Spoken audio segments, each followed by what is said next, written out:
नमस्कार दोस्तों, mission geography YouTube channel में आप सभी का स्वागत है। अपन ने शुरू करी थी अपनी पीडीएफ जो प्रश्नोत्तर सीरीज है लैब असिस्टेंट और फर्स्ट डिग्री के लिए बहुत ही महत्वपूर्ण प्रश्नोत्तर सीरीज है, उस पर अपन चर्चा करेंगे। देखेंगे आज का वीडियो जो है उसमें जो प्राथमिक क्रियाकलाप है, प्राथमिक क्रियाकलाप में किस तरह के प्रश्न बनते हैं, बहुत ही महत्वपूर्ण सीरीज है आपके लिए, क्योंकि यहाँ से आपका सिलेक्शन श्योर हो सकता है। किस तरह के एनसीईआरटी में जो प्रश्न है अपने लेसन के टॉपिक वाइज जो प्रश्न बनते हैं, और आरपीएससी है, दी एसएसबी जो है किस तरह से पेपर जो है वो लेती है, तो उसके अकॉर्डिंग अपन पेपर बना रहे हैं यहाँ पे। तो ज़रूर हमारे मिशन ज्योग्राफी यूट्यूब के साथ में आप पढ़ें और हमारे चैनल को लाइक शेयर सब्सक्राइब करें, अधिक से अधिक लोगों तक पहुँचाएं, ताकि हमारे चैनल का फ़ायदा, हमारे मिशन का फ़ायदा प्रत्येक बच्चे तक पहुँच सके। तो शुरू करते हैं आज की सीरीज़ का पहला प्रश्न। आज का टॉपिक रहेगा प्राथमिक क्रियाएं। प्राथमिक क्रियाकलाप संदर्भ विश्व का है, तो इसमें पहला प्रश्न है आर्थिक क्रियाओं को कितने प्रकार में बांटा गया है। तो आर्थिक क्रियाकलाप जो है उनको कितने प्रकार में बांटा गया है, तो 4, 5, 6 और 3। तो सही ऑप्शन इसमें 4 है एनसीईआरटी के अकॉर्डिंग। एनसीईआरटी 2021 जो है वो इसको 4 ऑप्शन मानती है, और ओल्ड वाली जो बुक थी आरबीएससी जो थी, आरबीएससी वो 5 मानती है। तो दोनों ऑप्शन सही मान लेना। यदि 5 आते हैं 4 नहीं आते तो 5 सही कर देना, और यदि 4 आते हैं और 5 दोनों आ जाते हैं उस पोजीशन में आप 4 सही कर देना, ठीक है ना, क्योंकि एनसीईआरटी ने इसमें 4 दे रखे हैं। ठीक है, अगला प्रश्न।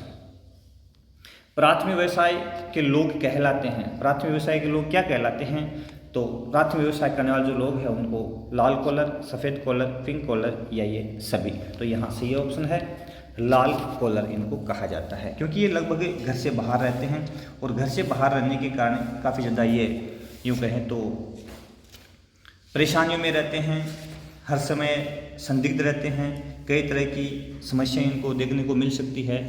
तो इस वजह से इनको रेड कॉलर के नाम से पुकारा जाता है, यानी इनको रेड कॉलर श्रमिक कहा जाता है। ठीक है, अगला प्रश्न। अगला प्रश्न है अपना, प्राथमिक क्रियाओं में कौन कौन सी क्रियाएं शामिल की जाती है। तो प्राथमिक क्रियाओं में कृषि, आखेट, पशुपालन, लकड़ी काटना, संग्रहण, मत्स्य, तो ये सभी क्रियाएं 6 क्रियाएं शामिल है इसमें। आखेट शिकार करना, कृषि करना, पशुपालना, लकड़ी काटना, संग्रहण करना यानी जंगल से कंद मूल फल इकट्ठा करना, संग्रहण, और मछली पकड़ना, मत्स्य, तो ये 6 के 6 क्रियाकलाप इसमें शामिल है। ठीक है, अगला प्रश्न है आदिम समाज जीविकोपार्जन के लिए निर्भर था। तो प्राचीन समय में जो आदिम जनजातियां होती थी वो अपने जीविकोपार्जन के लिए उद्रपूर्ति प्रमुख व्यवसाय उद्देश्य उद्रपूर्ति था उनका, तो उसके लिए वो आखेट और संग्रहण पर डिपेंड थे। ये दोनों ऑप्शन सही है, यानी शिकार करते थे। कुछ समय विशेष में जब शिकार नहीं मिलता तो उसके लिए वो उससे पहले उसको इकट्ठा कर लेते थे और अपनी आजीविका, तो दोनों ऑप्शन इसमें सही है। ठीक है ना, इसमें दोनों ऑप्शन सही है। अगला प्रश्न है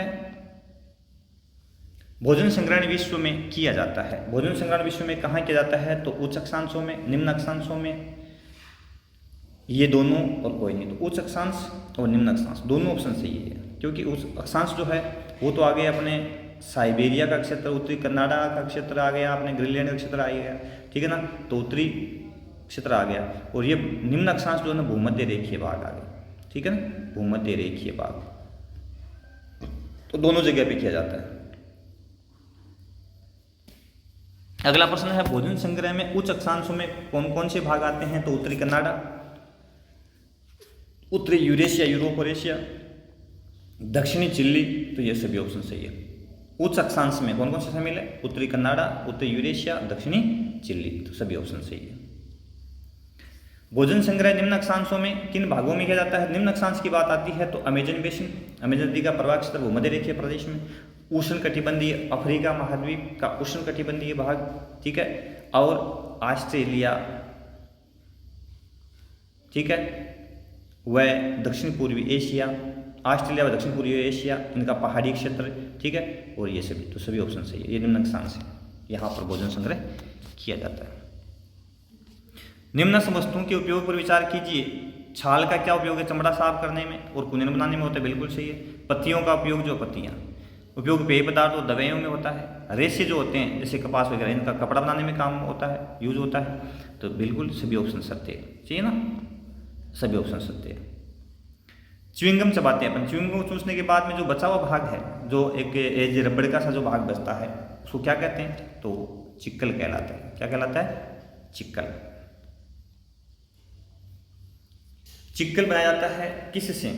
चिक्कल किससे बनता है? तो जेपोटा वृक्ष के दूध से, रबड़ के दूध से, पलाश के पेड़ से, कोई नहीं तो सही ऑप्शन है जेपोटा वृक्ष के दूध से बनता है चिक्कल। जेपोटा वृक्ष के दूध से चिक्कल तैयार किया जाता है। कनाडा में के टुंड्रा, टेगा और आखेट, कनाडा के टुंड्रा और टेगा में कौन सी जनजाति आखेट करती है? तो जब कनाडा की बात आती है टुंड्रा और टेगा की, तो यहाँ एस्किमो, बुशमैन, पिग्मी, तो ये सभी, तो इसमें सभी नहीं एस्किमो जनजाति। यहाँ पे कनाडा, उत्तरी साइबेरिया, ग्रीनलैंड, यहाँ एस्किमो जनजाति निवास करती, ठीक है ना। और बुशमैन कालारी मरुस्थल अफ्रीका के अंदर वहाँ निवास करती। पिग्मी तो ये अपने भूमध्य रेखीय प्रदेशों में, ठीक है। तो यहाँ एस्किमो ऑप्शन सही हो जाएगा। उत्तरी साइबेरिया में आखेट करने वाली जनजाति कौन सी है? तो उत्तरी साइबेरिया, तो यहाँ एस्किमो तो अपन ने पढ़ लिया, एस्किमो तो है ही है। अब एस्किमो के अलग अलग नाम है, यहाँ अलग अलग नाम से पुकार जाती है, तो ये सभी ऑप्शन सही है इसमें। यानी उसको चकचे भी कहते हैं, सेमोइड्स भी कहते हैं, याकुत भी कहते हैं, है ना। तो तीनों जनजातियाँ हैं, ये किसके नाम है? एस्किमो जनजाति के ही नाम है। तो बिल्कुल सही है, तीनों ऑप्शन सही है, इसके द हो जाएगा इसमें। कालारी में आखेट करने वाली जनजाति है, तो कालारी मरुस्थल में भी मैंने बता दिया, बुशमैन जनजाति यहाँ निवास करती। कौन सी है? बुशमैन जनजाति। याकुत ये तो उत्तरी साइबेरिया हो गया, पिग्मी मध्य निम्न अक्षांशों पे हो गया। अगला प्रश्न, अमेजन बेसिन में आखेट करने वाली जनजाति कौन सी है? अमेजन की बात आती है तो यहाँ पे जीवारो, यागुआ, ये दोनों ऑप्शन सही है। यहाँ निवास करने वाली जनजाति कौन सी है? जीवारो और यागुआ, दोनों ऑप्शन सही है, ठीक है। मलाया में आखेट करने वाली जनजाति कौन सी है? मलाया, मलेशिया, तो शेमांग सकाई, दोनों ऑप्शन सही है। यहाँ रबड़ की खेती होती है मलेशिया के अंदर, रबड़ के बागान है, तो उसमें रबड़ इकट्ठा करने के लिए शेमांग और सकाई दोनों जनजातियां यहाँ रहती हैं, ठीक है। पशुपालन में के कितने प्रकार है? तो पशुपालन के मुख्य रूप से दो प्रकार है, तो पशुपालन चलवाशी और दूसरा वाणिज्य पशुधन पालन, तो दोनों ऑप्शन सही है, सही हो जाएगा इसमें, ठीक है ना, दोनों सही है। चलवाशी में पशु एक स्थान से दूसरे स्थान पर यायावर घुमक्कड़ आदिम तरीका है पशु पालने का। लोग ऋतु प्रवास करते हैं इसमें, क्योंकि जब घास एक प्रदेश में खत्म हो जाते हैं नए प्रदेश में चले जाते हैं। वाणिज्य पशुधन पालन के अंदर वैज्ञानिक तरीके से पशु पाले जाते हैं, बाड़े रखे जाते हैं, जैसे सोवियत संघ में उनको रेंज कहा जाता है, बाड़ों में वहीं पर उनको चारा डाला जाता है, ठीक है ना, और वहीं वैज्ञानिक तरीके से उनको पाला जाता है। तो वाणिज्य पशुधन पालन ये मुख्य रूप से यूरोप जो अपना है, डेनमार्क है, यूरोप के अंदर डेनमार्क है, स्वीडन है, नॉर्वे, यहाँ वाणिज्य पशुधन पालन किया जाता है, अमेरिका है, ठीक है। विश्व में चलवासी पशुचालन के प्रमुख क्षेत्र कितने हैं? तो 3, 4, 5, 6 चलवासी पशुचालन के 3 क्षेत्र है। चलवासी पशुचालन के प्रमुख 3 क्षेत्र है कौन कौन से? तो ये देखें अपन, उत्तरी अफ्रीका से शुरू होकर के अरब होता हुआ मंगोलिया और मध्य चीन तक फैला एक, तो ठीक है, उत्तरी अफ्रीका से शुरू होकर के। दूसरा यूरोप और एशिया के टुंड्रा प्रदेश है, और तीसरा दक्षिणी पश्चिमी अफ्रीका और मेडागास्कर तक है, दक्षिणी पश्चिमी अफ्रीका और मेडागास्कर द्वीप समूह, ठीक है ना। तो ये 3 प्रदेश है विश्व में, किसके लिए है? चलवासी पशुचारण के लिए। समझ गए होंगे। ये देखो, अब यदि अपन मानचित्र बनाए इसका, तो ये तो हो गया अपना अफ्रीका,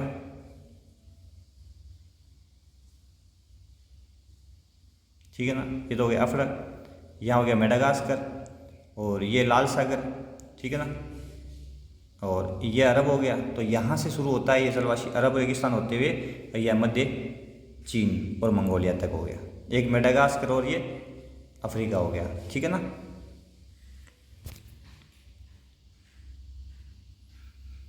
अगला है ऋतु प्रवास क्या है? तो पशुचारकों द्वारा शीतकाल में मैदानी भाग व ग्रीष्मकाल में पहाड़ी भागों में पशुओं के लेके जाना। सबसे बड़ा ऑप्शन दिया यही है, इसमें सही ऋतु प्रवास यही है। जलवायु में परिवर्तन नहीं है, लोगों का ऋतु के अनुसार प्रवास करना ये नहीं है, क्योंकि यहाँ पशु चारण से संबंधित है ये ऋतु प्रवास। चलवासी पशुचारकों की संख्या घटने के लिए उत्तरदायी है, यहाँ लिए पढ़ना है, लिए लिखा गया, लिए उत्तरदायी है। कौन कौन से कारक उत्तरदायी है? तो राजनीतिक सीमाओं का अधिरोपण हो गया है, बिल्कुल सही है, और चारागाह सीमित हो गए हैं। लोग चारागाह जो क्षेत्र है उसको कृषि, जनसंख्या जो बढ़ रही है तो डिमांड बढ़ रही है, तो उसके अकॉर्डिंग लोगों ने कृषि जो क्षेत्र है उसको बढ़ा दिया है, और जो खाली क्षेत्र जो पड़े थे चरागाह थे उनको नगरों का निर्माण करने के लिए, नगरों को आबादी को बसाने के लिए काम में ले लिया। इस कारण से ये चलवासी पशुचारकों की संख्या निरंतर घटती जा रही, कई समस्याओं का इनको सामना करना पड़ रहा है। हिमालय की चरवाह जनजातियों पर अपने विचार दीजिए। तो हिमालय में रहने वाली चरवाह जनजातियां कौन कौन सी, कहाँ कहाँ? तो गुर्जर बकरवाल जम्मू कश्मीर में निवास करती है, बिल्कुल सही। गद्दी समुदाय हिमाचल प्रदेश का है। भूटिया समुदाय उत्तराखंड में रहता है, तो सभी ऑप्शन सही है। ये लोग ऋतु प्रवास करते हैं भारत के अंदर। उष्ण कटिबंधीय घास के मैदान स्थित हैं। उष्ण कटिबंध की बात आई तो उष्ण कटिबंध में मिलेंगे आपको, तो कहाँ से कहाँ तक? 5 डिग्री से 30 डिग्री अक्षांशों के बीच में मिलेंगे। 5 से 30 के बीच में उष्ण कटिबंधीय घास के मैदान पाए जाएंगे। अब 45 से तो मध्य अक्षांश आ गया, तो नहीं होगा इसमें।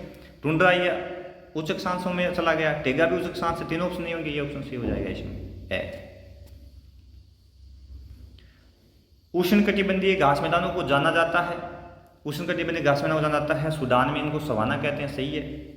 वेनेजुएला में लानोज कहते हैं, सही है। ब्राजील में कंपास कहते हैं, सही है। ठीक है ना, तो ये सभी ऑप्शन सही है। ठीक है, Sudan, savanna, Venezuela, llanos, Brazil, campos या कंपोज, सही है। सभी ऑप्शन सही है। शीतोष्ण कटिबंधीय घास के मैदानों को कहा जाता है, तो बिल्कुल शीतोष्ण कटिबंधीय घास के मैदान यूरेशिया, यूरोप और एशिया में स्टेपीज कहा जाता है। अमेरिका में इनको प्रेरीज कहते हैं, ठीक है ना। ऑस्ट्रेलिया में इनको डाउन्स कहते हैं, तो सभी ऑप्शन सही है। सभी ऑप्शन सही है। न्यूजीलैंड में इनको कैंटरबरी कहते हैं। वाणिज्य पशुधन पालन के संदर्भ में सही तथ्य है। वाणिज्य पशुधन पालन के संदर्भ में सही तथ्य है, तो यह व्यवस्थित व पूंजी प्रदान है, बिल्कुल सही। यह पश्चिमी संस्कृति से प्रभावित है, बिल्कुल सही है। इसमें केवल एक ही प्रकार के पशु पाले जाते हैं, बिल्कुल सही। तो सभी तथ्य सही है इसमें, ठीक है ना। इसमें सभी तथ्य सही है। विश्व में वाणिज्य पशुधन पालन कहाँ कहाँ किया जाता है? तो वाणिज्य पशुधन की बात आती है तो अपन चले जाते हैं New Zealand, America, Argentina, Uruguay, Australia, ये सभी ऑप्शन सही है। न्यूजीलैंड में होता है, अमेरिका में होता है, अर्जेंटीना में होता है, उरुग्वे में होता है, ऑस्ट्रेलिया में वाणिज्य पशुधन पालन होता है, तो सभी ऑप्शन सही है। मांस उत्पादन में अग्रणी देश कौन सा है? तो अमेरिका भैया। यहाँ की शिकागो मांस मंडी सबसे बड़ी मांस मंडी है, शिकागो, ठीक है ना। निर्वाह कृषि के प्रकार है, तो निर्वाह जीवन निर्वाह कृषि के 2 प्रकार होते थे, आदिमकालीन निर्वाह कृषि और गहन निर्वाह कृषि, दोनों से ऑप्शन सही है, ठीक है ना। आदिमकालीन निर्वाह कृषि जो है उसमें तो लोग आपको पता है जूमिंग कृषि, जिसको वालरा, चिन्ना, मिल्पा, दीपा, कई नामों से पुकारा जाता है, नेवड़ गवड़, ठीक है। तो 2 प्रकार है इसकी। गहन निर्वाह कृषि के प्रकार है, तो गहन निर्वाह कृषि के 2 प्रकार है, चावल प्रधान और चावल विहीन। इसकी एक जगह नाम आता है गेहूं प्रधान, ठीक है ना। तो गेहूं प्रधान आ जाए तो भी सही मान लेना, चावल प्रधान और गेहूं प्रधान। अब की बार एनसीईआरटी बुक उसमें चावल प्रधान और चावल विहीन है, दोनों ऑप्शन सही है, ठीक है ना। गहन निर्वाह कृषि के प्रकार।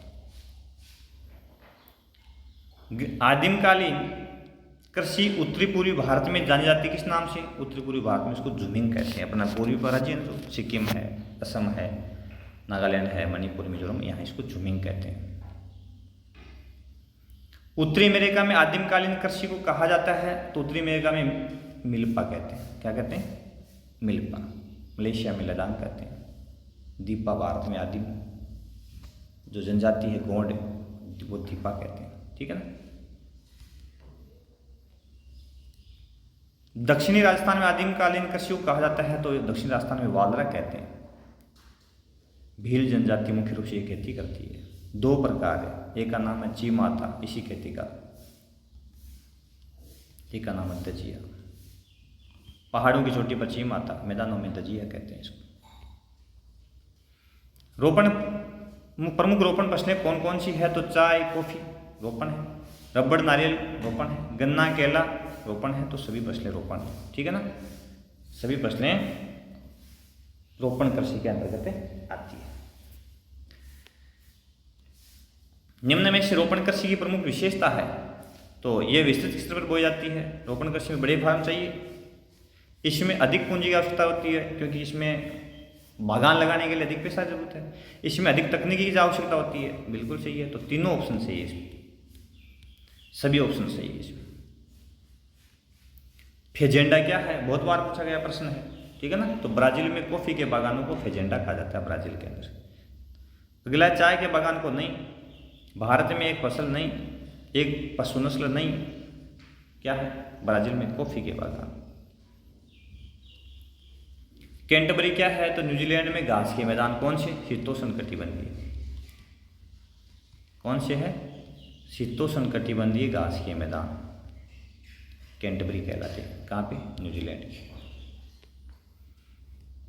भारत और लंका में चाय कॉफी के बागान किसने लगाए थे औपनिवेशिक काल में, बताए तो यहाँ कौन आए थे, अंग्रेज आए थे इधर, तो अंग्रेजों ने यहाँ के साथ वो कॉफी के बागान लगवाए थे। ठीक है। रबड़ के बागान पाए जाते हैं तो मलेशिया में, शिमांग और सकाई जहाँ जनजातियाँ रहती है, मलेशिया, रबड़ के बागान है यहाँ पे। सिंपल है, कोई ज़्यादा हार्ड नहीं है। विस्तृत वाणिज्य अनाज कृषि की विशेषता है, विस्तृत वाणिज्य अनाज कृषि की विशेषता यह है मध्य अक्षांशों के अर्धशुष्क भागों में की जाती है, बिल्कुल सही है। इसमें मुख्य फसलें गेहूं, जौ, जई, राई आती है, बिल्कुल सही है। इसमें अधिकतर कार्य यंत्रों द्वारा होता है, बिल्कुल सही है। तो सभी ऑप्शन सही है, ठीक है ना, सभी ऑप्शन सही है। अगला प्रश्न है, विस्तृत वाणिज्य अनाज कृषि की जाती है शीतोष्ण घास के मैदानों में, मध्य अक्षांशों के अर्धशुष्क भागों में, ए और व दोनों सही है। शीतोष्ण घास के मैदान मध्य अक्षांशों में ही पाए जाते हैं, अर्धशुष्क भागों में, ठीक है ना। तो दोनों जगह विस्तृत वाणिज्य अनाज कृषि की जाती है। मिश्रित कृषि में शामिल है तो मिश्रित शब्द आ गया, इसका मतलब इसमें कृषि के साथ पशुपालन, मिश्रित फसल, कृषि के साथ खाद्यान्न व व्यापारिक फसल, ये सभी, तो ये भी गलत, ये भी गलत, ये भी गलत। कृषि के साथ में पशुपालन करते हैं ना, उसी को मिश्रित खेती कहते हैं। बार बार पूछा गया प्रश्न, ध्यान से पढ़ लेना, ठीक है ना। कृषि के साथ में पशुपालन। मिश्रित कृषि कहाँ की जाती है तो उत्तरी पश्चिमी यूरोप में, उत्तरी पूर्वी अमेरिका, ठीक है, यानी अपने अंध महासागर, उत्तरी अटलांटिक महासागर के दोनों किनारों पर, और समशीतोष्ण भाग, तीसरा, तो सभी ऑप्शन सही है। समशीतोष्ण भाग, यही भी सही है। तो तीनों ऑप्शन सही है इसके अंदर, ठीक है ना। डेयरी कृषि में शामिल है, डेयरी शब्द आया है, डेयरी कृषि में क्या है तो पशुपालन, दूध उत्पादन, दूध व्यवसाय, ये सभी, तो सभी ऑप्शन सही है, क्योंकि इसमें पशुपालन दूध उत्पादन के उद्देश्य से किया जाता है। दूध उत्पादन करने के बाद उसका व्यवसाय करते हैं, उसको बाजार तक पहुंचाते हैं, तो वो डेयरी कृषि में ही शामिल हो। सभी ऑप्शन सही है, इस प्रकार से प्रश्न आ सकता है। और दूध पशुपालन के अलावा अन्य शब्द दे दे, जैसे कृषि दे दे, फसल उत्पादन दे दे, तभी अकेला पशुपालन हो जाएगा। वाणिज्य डेयरी कृषि के प्रमुख क्षेत्र कौन कौन से है तो वाणिज्य डेयरी कृषि के प्रमुख क्षेत्र है उत्तरी पश्चिमी यूरोप, बिल्कुल सही है। कनाडा, बिल्कुल वाणिज्य डेयरी कृषि होती है यहाँ पे। न्यूजीलैंड, दक्षिणी पश्चिमी ऑस्ट्रेलिया, बिल्कुल सही है। तो सभी ऑप्शन सही है, दक्षिणी पश्चिमी ऑस्ट्रेलिया, न्यूजीलैंड, कनाडा और उत्तरी पश्चिमी यूरोप।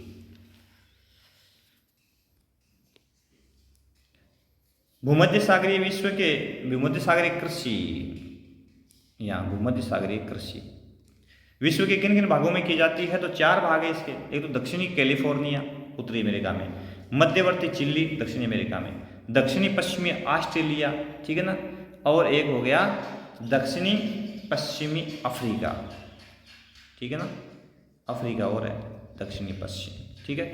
भूमध्य सागर के चारों ओर ये 5 प्रदेश इसके।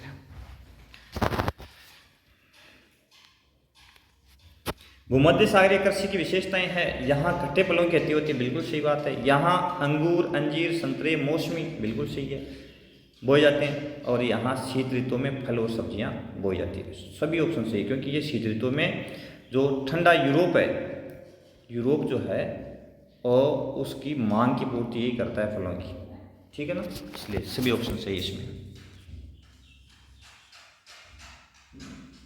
विश्व में पुष्प उत्पादन में महत्वपूर्ण स्थान किसका है तो पुष्प उत्पादन में नीदरलैंड का, फ्रांस का, भारत का, तो सही ऑप्शन नीदरलैंड का।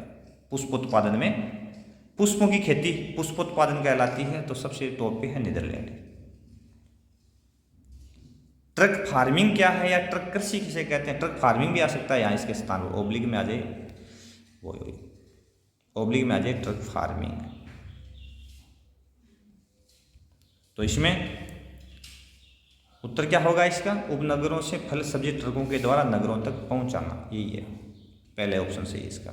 इसको ट्रक फार्मिंग, कोई फसल नहीं बोई जाती इसमें, उपनगरीय क्षेत्रों में फल सब्जियां बोई जाती है और उनको ट्रकों में लाद करके नगर तक, मंडियों तक पहुंचाया जाता है, उसी को ट्रक फार्मिंग कहते हैं। सबसे पहले अमेरिका में शुरुआत हुई थी इसकी, अमेरिका से, ठीक है ना। ट्रक कृषि की सर्वप्रथम शुरुआत कहां से हुई? तो अमेरिका से, ठीक है। कारखाना कृषि क्या है? कारखाना बड़ा महत्वपूर्ण प्रश्न है। कारखाना कृषि किसे कहते हैं? तो वैज्ञानिक विधि से पशुपालन, कारखानों में पशु उत्पादन, ये दोनों। तो कारखानों में पशु उत्पादन तो क्या होगा, ठीक है ना। तो इसमें वैज्ञानिक विधि से पशुपालन होता है। विकसित अर्थव्यवस्था जो होती है विकसित वो करते हैं इसमें, यानी कारखानों में निर्मित चारा, कारखानों में निर्मित चारा पशुओं को डाला जाता है और वैज्ञानिक तरीके से उनको पाला जाता है, वही कारखाना कृषि है। लेकिन इसमें है पशुपालन और कारखाना में ध्यान रखना, इसमें है क्या? पशुपालन है। कारखाना कृषि कहाँ की जाती है? तो उत्तरी विकसित अर्थव्यवस्थाएं करती है, तो उत्तरी अमेरिका, पश्चिम यूरोप, ये दोनों सही है। पश्चिम यूरोप और उत्तरी अमेरिका विश्व के सबसे अधिक विकसित और सबल स्थान है दोनों विश्व के। सहकारी कृषि किसे कहते हैं? तो सहकारी समूह बनाकर खेती करना सहकारी कृषि की जाती है। बिल्कुल सही। सरकारी खेती, मिश्रित कृषि, ये ऑप्शन गलत, तो ये ऑप्शन सही हो जाएगा। इसमें सबसे पहले कहाँ शुरू की गई थी? सोवियत संघ में सामूहिक रूप से, लेकिन इसमें प्रसिद्धि किसने पाई है? देखते हैं क्लास। सहकारी कृषि में सर्वाधिक सफलता हासिल करने वाला देश है डेनमार्क। हालांकि सहकारी कृषि बेल्जियम, नीदरलैंड और स्वीडन में भी की जाती है, लेकिन सबसे ज़्यादा सफलता किसने प्राप्त की है? डेनमार्क में, ठीक है ना। कोल खोज क्या है? तो सोवियत संघ, रूस में सामूहिक कृषि को क्या कहते हैं? कोल खोज कहते हैं। ये ऑप्शन सही इसका, ठीक है ना।